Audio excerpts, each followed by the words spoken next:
তো চলো এখন আমরা যাচ্ছি পার্কে, রবিবার স্পেশাল। বাবা ঠিকই উঠেছে তোমার ছেলে, স্কুটি বের করছে। আমরা থাকি এই যে এই বাংলো বাড়ি, ওদিকে কত সুন্দর ফুল ফুটেছে আর এদিকে ফোটে না কেন বলো তো? আমাদের এই কাগজ ফুলের গাছটায় ওই ডালগুলো কাটা হয় না, না ওই জন্য হয় না। এদিকে কাটলে কিন্তু খুব সুন্দর ফুল হবে।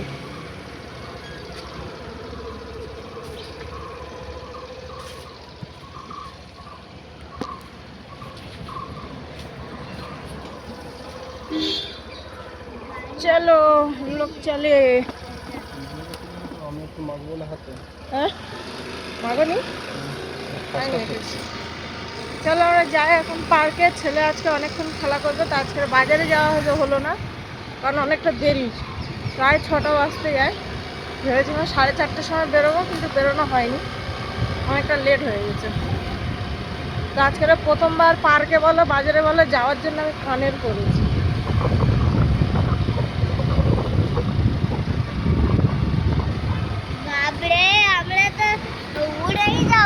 হ্যাঁ আর তোমাদের দাদা হেলমেট পরেনি, আমাকে হেলমেট পরিয়ে দিয়েছে।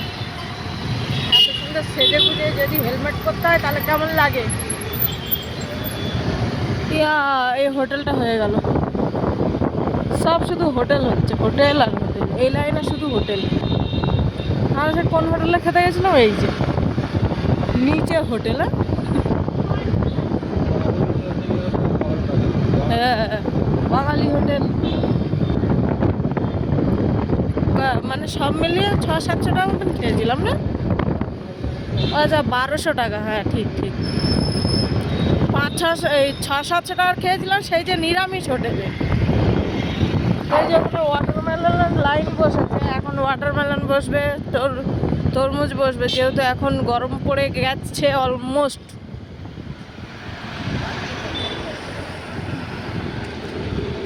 এখানে আমাদের আর যাওয়া হবে নি কোনদিন।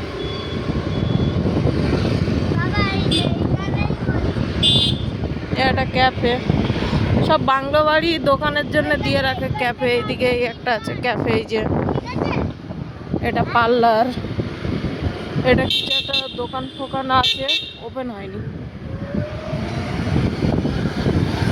এটা সরকারি কিছু।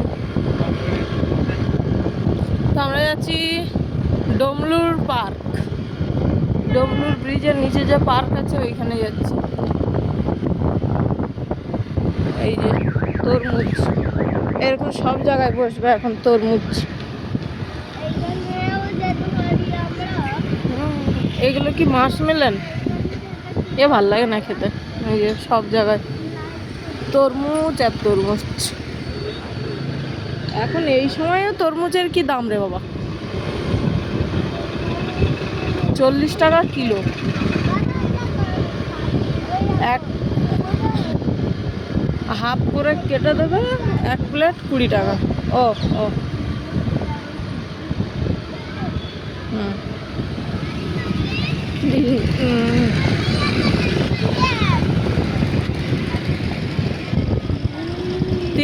3 মিনিট টাইম লাগলো আমাদের এই পার্কে আসতে। এই যে সিগনাল, ওপারে আছে ডমলুর ব্রিজ, এটা ডমলুর, আর এই যে পার্ক সামনে জায়গা আছে ওই তো।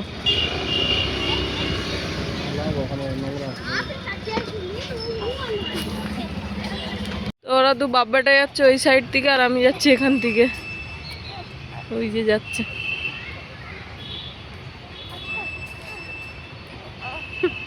আর আমরা এই দিক থেকে যাচ্ছি, এই রাস্তাটা পাশে এবং তাড়াতাড়ি এখান থেকে যাওয়া যায়, কারণ ফাঁকা ফাঁকা লাগছে, পুরো গাছের পাতা সব পড়ে গেছে, গিয়ে পার্কটা কেমন ফাঁকা ফাঁকা লাগছে।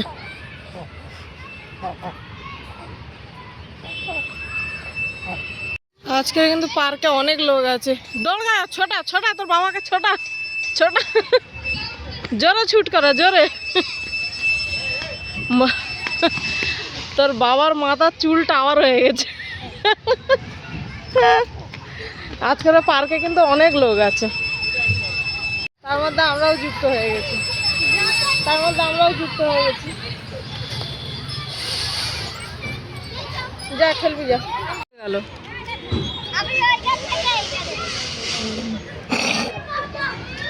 ওরা কি ভিডিও করে প্রশ্ন করছে, প্রশ্ন। একটুখানি হাত পা ছাড়ালাম, এই যে দিয়ে দিয়েছি দাদার কালে। আরও হাসছে, তার একটা কারণ হলো ওইদিকে কারা ভিডিও শ্যুট করছে, যার জন্য আমি ভিডিও করছি বলে মজা উড়াচ্ছে আমার। আমার ছেলে এদিকে ঘুরপাক খাচ্ছে। কই সে, কই?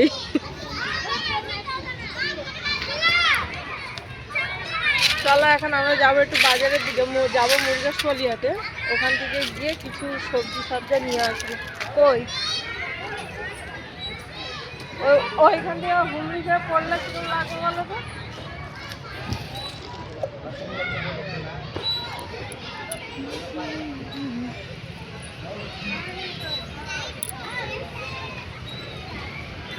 আমি ওকে এইদিকে খুঁজতে খুঁজতে যাচ্ছি আর ওই দিক থেকে পালাচ্ছে।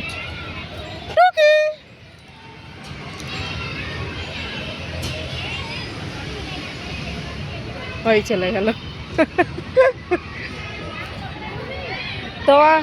তোমার ছেলে আমার সাথে টুকি খেলছে, টুকি। হ্যাঁ চলো, সন্ধ্যা হয়ে যাচ্ছে, সন্ধ্যা হয়ে যাচ্ছে। আমি গিয়ে জিজ্ঞাসা করবো যে তোমাদের আইডির নাম কি। হ্যাঁ আমরা চলে যাচ্ছি, টাটা।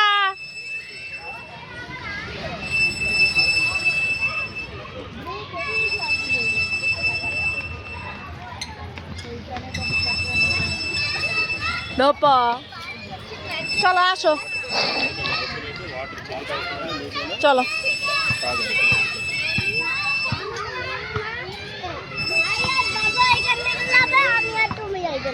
কোনখান থেকে? আসো আসো, নো নো নো, ওরা এ করছে। চলে আসো, চলে আসো, চলে আসো না।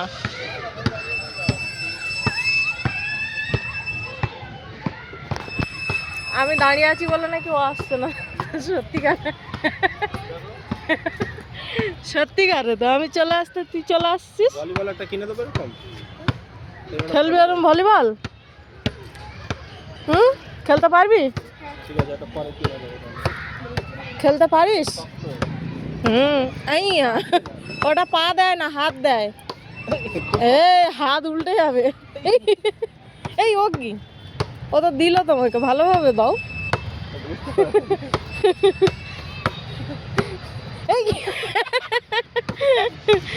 এর ওই দাদা কিরকম করছে ওরকম করতে হয়। হ্যাঁ ওই দাদা দেখ যেরকম করছে ওরকম। হ্যাঁ আঙুল না ভেঙে যায়। না পা দিয়ে খেলে না, এটা পা দিয়ে খেলেন না, এটা হাত দিয়ে খেলে। Drop drop drop drop. আঙুল ফেটে যাবে। থ্যাংক ইউ বলে দাও। এই যে আমরা বাজারে চলে এসেছি, আর ওখানটা তোমাদের দাদাভাই সবজি নিচ্ছে। মটর আই থিঙ্ক প্রচুর পরিমাণে হয়েছে। এই দেখো কত মটর নিয়ে এসছে। এটা বোধহয় মটরের সিজন, জানি না। মূলো, বিনস, ফুলকপি। ফুলকপি ভালো লাগে না, আজকে দুপুরবেলাটা নিয়ে গেছিলো একদম ফালতু। আর এখানটা দেখো ফুলকপির যে ডাঁটাগুলো সেইগুলো।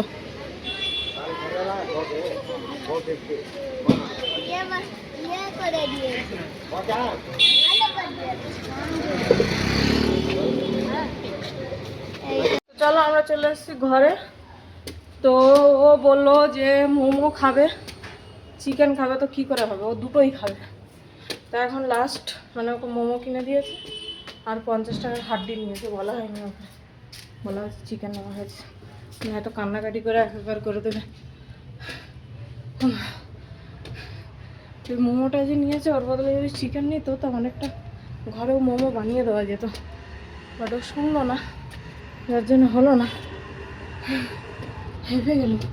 আর এর পেয়েছে খিদে, এ খাবে নামে। চলো, কাপড় চোপড় কিচ্ছু তোলা হয়নি, এবার তুলবো।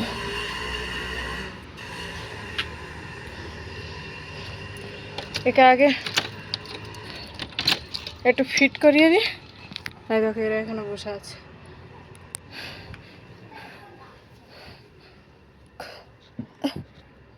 ইয়ে, চলো ওকে খাইয়ে দিই। দেখো ঘুরে ঘুরে আস্তে আস্তে অনেক কিন্তু রাত হয়ে গেছে, তাড়াতাড়ি করে রান্নাটা বসিয়ে দিচ্ছি। হ্যাঁ, আমাদের রান্না অ্যাকচুয়ালি ছিল দুপুরবেলা, তো হঠাৎ মাত্র ছেলে বাজারে গিয়ে বললো চিকেন খাবো। যেহেতু 70 টাকা দিয়ে মোমো কিনে দেওয়া হয়েছে, সেই জন্য চিকেনটা আর কেনা হয়নি। তবে ওই 50 টাকা দিয়ে হাড্ডি কিনে নিয়ে এসেছে, ফ্রোজেন হাড্ডি, সেটাই আজকে বানিয়ে ওকে দেওয়া হবে। চিকেনগুলো ওকে দেওয়া হবে, হাড়গুলো আমরা দু লোক মিলে চিবাবো। তো যাই হোক, এখানটা দেখো আলুগুলো প্রথমত ভেজে নিয়েছি, শুকনো লঙ্কা ফোড়ন দিয়ে পেঁয়াজ দিয়ে বেশ ভালো করে ভেজে নেবো। হ্যাঁ, রান্নাটা আমি করছি, কিন্তু সমস্ত কেটে কুটে গুছিয়ে দিয়েছে তোমাদের দাদা ভাই, কারণ আমি এসে পর ছোট ছেলেকে ফিট করেছিলাম, তো ও বললো আমি গুছিয়ে দিচ্ছি, তুমি ফটাফট রান্না চাপিয়ে দেবে। তো আমিও বললাম ঠিক আছে। তো পেঁয়াজে একটু তেল কম হয়ে গেছিলো, মধ্যিখানে একটুখানি পেঁয়াজগুলোকে ফাঁকা করে নিয়ে একটু তেল দিয়ে দিয়েছি, দিয়ে তারপরে দেখো ভালো করে ভেজে ভুজে নিয়ে রসুন দিয়ে দিয়েছি। রসুন আদা সমস্ত কিছু কিন্তু শিলে বেটে দিয়েছে তোমাদের দাদা ভাই, কারণ আমাদের মিক্সিটা না খারাপ হয়ে গেছে। সাধারণত তেমন ভাবে মিক্সি ব্যবহার করা হয় না, বাট হ্যাঁ, যখন খুব তাড়াহুড়োর মধ্যে থাকা হয় তখন কিন্তু মিক্সিটাকে ব্যবহার করা হয়। তারপরে দেখো ভালো করে ভেজে নিয়ে তোমার মাংস তুলে দিয়েছি, মানে এই হাড্ডিগুলো তুলে দিয়েছি, দিয়ে একটু নেড়ে চেড়ে নিয়ে আদা দিয়ে দিয়েছি। অনেকে পেঁয়াজের সাথে আদা রসুন তুলে দেয়, বাট আমি মনে করি আদাটা একটু পরে দিলে ওর সুগন্ধটাও ভালো থাকে এবং ওর একটা ফ্লেভার আলাদা মতন আসে। কারণ কি, ওই দিয়ে মানে আদাটাকে প্রথমেই দিয়ে দিলে তো কেমন জানি একটু তিতো তিতো ভাব আসে, সেই কারণে। তো দেখো আমি কিন্তু ফার্স্ট টাইম আজকে কি করলাম, টমেটোগুলোকে লম্বা লম্বা করে কেটে দিয়েছি। আমার মানে যতবার আমি মাংস রান্না করেছি কোনো দিনই কিন্তু এরকম লম্বা লম্বা করে টমেটো আমি দেইনি, আজকে ফার্স্ট টাইম দিলাম। তো টমেটো যেমনই দাও না কেন সে তো গলে যাবে, সে আমিও জানি, বাট আমি আজকে ফার্স্ট টাইম দিলাম, যার জন্য তোমাদের সাথে শেয়ার করলাম। তো তার উপরে একটু লবণ দিয়ে বেশ ভালো করে নেড়ে চেড়ে নিয়েছি, নিয়ে এখানটায় হলুদ দিয়ে দিয়েছি পরিমাণ মতন, একটুখানি লঙ্কা গুঁড়ো দিয়েছি, যেহেতু বড়বাবু খাবে ওই জন্য, একটু জিরে গুঁড়ো ধনে গুঁড়ো, বাস ঘরোয়া মশলা। গরম মশলা লাস্টের দিকে দেবো ভেবেছিলাম, বাট তোমাদের দাদাভাই বললো না দিতে হবে না, গরম মশলাটা প্রচুর পরিমাণে ঝাল, আর তরকারি এমনি একটু ঝাল হয়েছিল, এই কারণে আর দেওয়া হয়নি। তো আমি মশলাগুলো দিয়ে বেশ ভালো করে নেড়ে চেড়ে কষিয়ে নেবো। আর এই যে ফ্রোজেন যে হাড্ডিগুলো হয়, এত পরিমাণে এর থেকে জল বেরোয় না বলার মতন না, আর ফ্রোজেন খাওয়াটাও উচিত নয়, বাট কী করা যাবে, খেতে হবে, করার কিছুই নেই। তারপরে এই যে বাজারে যে গেছিলাম, দুতারি না মেথি শাক নিয়ে এসেছিলাম, ওই দুটো 30 টাকা আর একটা 20 টাকা। তাহলে 5 টাকা লাভ করি বলে ওই দুটো নিয়ে নিয়েছিলাম। নিয়ে এবারে কি বলবো, মানে ভেতর দিকে সব হলুদ হলুদ পাতা, আর বাইরের দিকে একটু তাজা তাজা ছিল। তো পয়সা দিয়ে কিনে এনেছি, ফেলে দিলে তো হবে না। তো আমার না মেথি রুটি খেতে খুবই ভালো লাগে, তো প্রথমত আমি আটা লাগিয়েও রেখেছি মেথি শাকগুলো বেছে বেছে সকালবেলা খাওয়ার জন্য। তো সেই ভিডিওটা করেছিলাম, বাট অতিরিক্ত লং হয়ে যাচ্ছে দেখে তোমাদের সাথে আর সেটা শেয়ার করিনি। তো চলো এখানটায় সমস্ত কিছু বেছে নিচ্ছি। তারপরে দেখো মাংসটা কষাচ্ছে, এখানে কতটা পরিমাণে জল বেরিয়েছে, অনেকটা পরিমাণে জল বেরিয়েছে। তো প্রথমত ভেবেছিলাম যে না, চিকেন মানে এই হাঁড়িটাকে কষা কষা করব, কোনো রকমভাবে এতে জল দেব না, কারণ অনেক তরকারি আছে, দুপুরের ফুলকপি আলুর তরকারি আছে, প্লাস তোমার চচ্চড়ি আছে। তারপরে দেখলাম যে না, দিতে হবে, করার কিচ্ছু নেই। কারণ এখানটায় দেখো আলুও আমি অ্যাড করে দিলাম, আলুগুলো যেহেতু তোমার দাদাভাই ছোটো ছোটো করে কেটে দিয়েছে, সিদ্ধ হতে কিন্তু বেশি টাইম লাগবে না, ভাজার সময় কিন্তু অলরেডি সিদ্ধ হয়ে গেছে। তাও আমি কী করলাম, এটা আগে থেকে দিয়ে দিলাম। আর কিছু হাড্ডি তুলে নিয়েছি, তোমাদের দাদাভাই বললো কষা খাবো, আর বেশি আমি খেতেই পছন্দ করি কষা মাংস, ও খায়, বাট আমার একটু বেশি পছন্দ হয়। বিশেষ করে পোলট্রির মুরগি কষাই খায়, আমার ঝোল খেতে ভালো লাগে না। তো এই ছোটো বাটি 2 বাটি জল ঢেলে দিয়েছি, দিয়ে আর এই যে ফুটাতে দিয়ে দিয়েছি, একটু ধনেপাতা দিয়ে দেবো। তারপরে ভেবেছিলাম একটু গরম মশলা দেবো, তো তোমাদের দাদাভাই তো বললেন না যে না দিতে হবে না, তো আর দিলাম না। তারপর ওই যে খেতে বসে গেছি আমরা। দেখো এখানে তোমাদের দাদাভাইকে আমি থালা সাজিয়ে দিতে দিতে সে তার নিয়ে নিয়েছে, তার নাকি খিদে পেয়েছে। তাহলে চলো কোনো ব্যাপার না, আমি নিয়ে এটা আমার মতন সুন্দর করে সাজিয়ে নিয়েছি। আর বেশি ওকে একটু সাজিয়ে সুজিয়ে দিতে চাই, বাট ওর কি খিদে পেয়েছে, যেহেতু সন্ধ্যা থেকে কিছু খাওয়া দাওয়া নেই। তো ভিডিওটা ছিল এই অবধি, ভালো লাগলে লাইক করো, কমেন্ট করো, শেয়ার করে সাবস্ক্রাইব অল বেল আইকনটা ক্লিক করে পাশে থেকো। আর সবাই ভালো থেকো, সুস্থ থেকো, দেখা হচ্ছে নেক্সট ভিডিওতে। টাটা।